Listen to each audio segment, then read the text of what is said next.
Leçon 169. Par la grâce, je vis. Par la grâce, je suis délivré.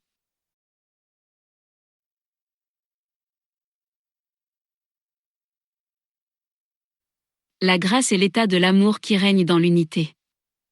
C'est l'état le plus élevé du monde, car il conduit au-delà du monde, dans la réalité de l'unité. Il est au-delà de l'apprentissage. C'est le but de l'apprentissage, car la grâce peut venir, quand l'esprit est préparé à la véritable acceptation. La grâce devient inévitable et instantanée, chez ceux qui ont préparé le terrain, l'esprit. Là, elle peut être doucement déposée, car reçue de plein gré, à un autel propre, saint, pour recevoir le don. La grâce est l'acceptation de l'amour de Dieu, la source, dans un monde de séparation, de haine et de peur apparente. Par la grâce seule, la haine et la peur disparaissent, car la grâce présente un état opposé à ce que le monde contient. Quand l'esprit est éclairé par le don de la grâce, il ne peut plus croire que ce monde de séparation et de peur soit réel. La grâce ne s'apprend pas. Par ce cours, nous nous préparons à la grâce, car seul un esprit ouvert peut entendre l'appel au réveil. Il n'est plus fermé complètement à la voix de Dieu. Il a pris conscience qu'il y a des choses qu'il ne connaît pas.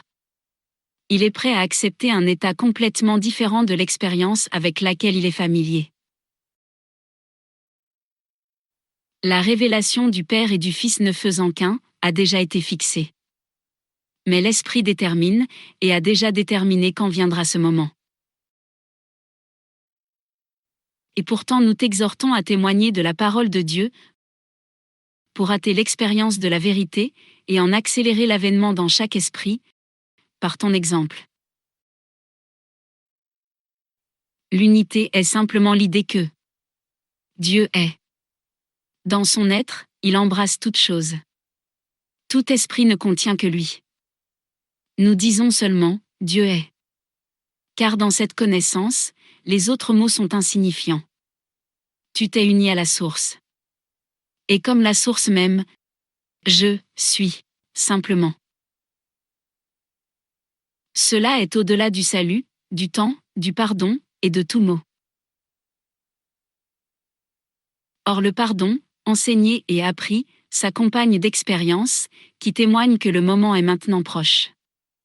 Nous ne le hâtons pas. Tout apprentissage était déjà dans l'esprit, accompli et complet. Nous avons répété plusieurs fois déjà, que tu ne faisais qu'entreprendre un voyage déjà terminé. Car l'unité est déjà ici. Quand la révélation de ton unité viendra, elle sera reconnue et pleinement comprise.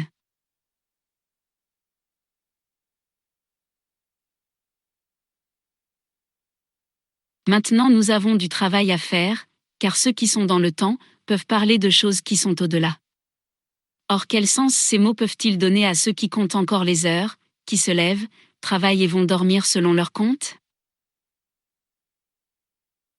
Il suffit, donc, que tu aies du travail à faire, pour jouer ton rôle. La fin doit rester obscure pour toi, jusqu'à ce que ton rôle soit joué. Car c'est encore de ton rôle, que dépend tout le reste. Quand tu prends le rôle qui t'est assigné, le salut se rapproche un peu plus, de chaque cœur qui bat. Le pardon est le thème central, qui traverse le salut de bout en bout.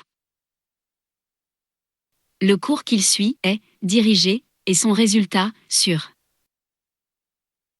Et maintenant nous demandons la grâce, le dernier don que le salut peut accorder. L'expérience que procure la grâce, ne remplace la pensée du temps, que pour un petit moment. L'intervalle suffit. C'est ici que les miracles sont déposés, pour être retournés par toi, vers tous ceux qui voient la lumière sur ton visage. Qu'est-ce que la face du Christ, sinon celle de celui qui est allé un moment dans l'intemporel, et en a rapporté un reflet de l'unité, afin d'en bénir le monde?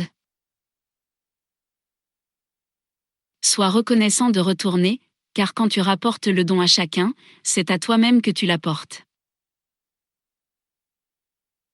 Par la grâce, je vis. Par la grâce, je suis délivré. Par la grâce, je donne. Par la grâce, je délivre.